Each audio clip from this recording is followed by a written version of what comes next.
نجات خدا کا مفت انعام۔ عزیز سامعین، صبح بخیر۔ آئیے آج کے گیان دھیان کے لیے خدا کے مقدس کلام کو کھولیں۔ ہم پڑھیں گے مقدس لوکا رسول کی انجیل کا 23واں باب، 39 آیت سے 43 آیت تک۔ پھر جو بدکار صلیب پر لٹکائے گئے تھے ان میں سے ایک اسے یوں طعنہ دینے لگا کہ کیا تو مسیح نہیں؟ تو اپنے آپ کو اور ہم کو بچا۔ مگر دوسرے نے اسے جھڑک کر جواب دیا کہ کیا تو خدا سے بھی نہیں ڈرتا؟ حالانکہ اسی سزا میں گرفتار ہے، اور ہماری سزا تو واجبی ہے کیونکہ اپنے کاموں کا بدلہ پا رہے ہیں، لیکن اس نے کوئی بیجا کام نہیں کیا۔ پھر اس نے کہا، اے یسوع، جب تو اپنی بادشاہی میں آئے تو مجھے یاد کرنا۔ اس نے اس سے کہا، میں تجھ سے سچ کہتا ہوں کہ آج ہی تو میرے ساتھ فردوس میں ہوگا۔ پاک کلام کے پڑھے، سنے، سمجھے اور قبول کیے جانے پر خدا کی برکت ہو، آمین۔ آج کی سنہری آیت۔ اس نے اس سے کہا، میں تجھ سے سچ کہتا ہوں کہ آج ہی تو میرے ساتھ فردوس میں ہوگا۔ لوکا 23 باب 43 آیت۔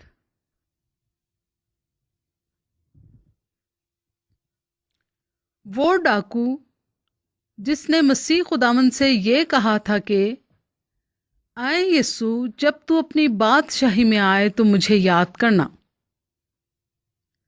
اس کے بارے میں ایک روایت یوں بیان کی جاتی ہے کہ جب یوسف، مریم اور چھوٹا بچہ یسوع مصر کو جا رہے تھے کہ ہیرودیس سے بچا جائے، جیسا کہ لکھا ہے متی کی انجیل 2 باب 14 آیت میں،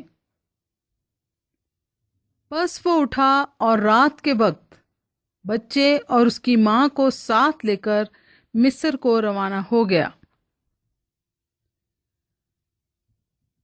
تو راستے میں ڈاکوؤں کے ایک گروہ نے انہیں لوٹنے کے لیے حملہ کر دیا۔ اس گروہ میں ایک نوجوان لڑکا بھی تھا جو کہ اس گروہ کے سردار کا بیٹا تھا۔ جب اس لڑکے نے یسوع بچے کو دیکھا کہ یہ بچہ بے حد خوبصورت اور معصوم ہے تو اسے ترس آ گیا، اور یہ کہتے ہوئے چھوڑ دیا اور ہلاک نہ کیا کہ اے بے حد مبارک اور خوبصورت بچے، اگر میری زندگی میں مشکل کا کوئی ایسا لمحہ آ گیا کہ تو مجھ پر ترس کھائے اور رحم کرے تو مجھے یاد رکھنا اور اس وقت کو نہ بھولنا۔ خیال کیا جاتا ہے کہ یہ وہی ڈاکو لڑکا تھا جس نے یہ درخواست کی تھی کہ اے یسوع، جب تو اپنی بادشاہی میں آئے تو مجھے یاد کرنا۔ بائبل مقدس ہرگز یہ بیان نہیں کرتی کہ یہ دونوں ڈاکو جن کے درمیان مسیح خداوند مصلوب ہو رہا تھا کبھی یسوع سے ملے ہوں یا اس کے بارے میں کچھ سنا ہو، مگر صلیب پر یسوع کے لیے ان دونوں کا انداز تخاطب اور رویہ ایک دوسرے سے مختلف تھا۔ ایک بڑے طنز، حقارت اور ٹھٹھے سے بات کر رہا تھا، جبکہ دوسرا بڑی حلیمی اور فروتنی دکھا رہا تھا۔ وہ تائب تھا اور یسوع پر ایمان لا چکا تھا۔ وہ اپنی نجات کے حصول کے لیے وہ کچھ کر رہا تھا جو کہ نجات کے طلبگار شخص کو کرنا چاہیے۔ وہ جان چکا تھا کہ یہ یسوع ہی ہے جو مجھے بچا سکتا ہے۔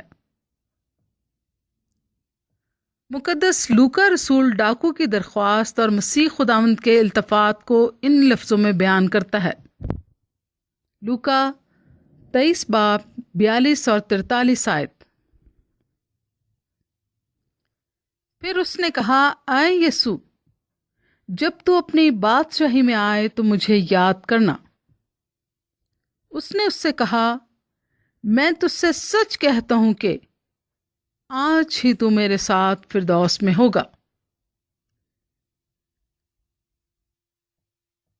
میں سر جھکا کے سوئے جہنم ہی چلا تھا، میں سر جھکا کے سوئے جہنم ہی چلا تھا، کچھ رحم آ گیا میرے پروردگار کو۔ شاہان فارس میں ایک دستور ہوا کرتا تھا کہ بادشاہ کی نظر التفات جب بھی کسی مصائب پر پڑتی تو وہ اسے دعوت دیتا تھا کہ اس کے ساتھ 4 دیواری والے شاہی باغ میں چہل قدمی کرے، اور یہ مصائب کے لیے بڑی عزت افزائی ہوتی تھی۔ یہ لفظ فردوس جو کہ فارسی زبان کا لفظ ہے، اسی طرح کے باغ کے لیے بولا جاتا تھا۔ مگر اس تائب ڈاکو کو جو موقع ملا اور نجات کا مفت انعام ملا، وہ بادشاہوں کے بادشاہ مسیح خداوند کی طرف سے ملا۔ یقیناً اس واقعے سے ہم یہ سیکھ سکتے ہیں کہ مسیح خداوند کو قبول کرنے میں کوئی بھی اور جتنی بھی دیر ہے وہ دیر نہیں ہے۔ بستر مرگ پر پڑا ہو، کوئی بھی یہ نہ کہے کہ بہت دیر ہو گئی ہے۔ کوئی بوڑھا یہ نہ سوچے کہ بہت دیر ہو گئی ہے۔ اب یسوع کی طرف مڑنے اور نجات کی درخواست کو پیش کرنے کا وقت گزر چکا ہے۔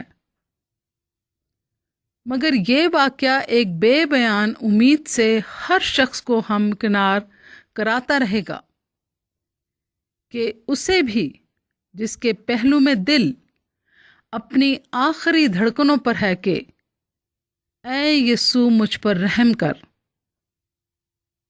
یسوع کے رحم، ترس اور نجات کا در کبھی بھی بند نہیں ہوتا۔ ایسا ہونا اس کی محبت کے منافی ہے۔ آج کے لیے خیال: جب تک سانس ہے تب تک امید ہے۔ آئیں ہم دعا کریں۔ آئے خداوند، مجھے پتہ ہے کہ میری ہر بغاوت، ہر بدی، ہر کمی اور گھاٹا اور ہر گناہ تیرے خلاف اعلان جنگ ہے۔ میں اپنی اس انموڑ طبیعت اور رجحان کے لیے شرمندہ ہوں۔ میری ندامت کے آنسوؤں کو قبول کر اور مجھے بخش دے۔ تیرے جلالی نام کے وسیلے سے مانگتی ہوں، آمین۔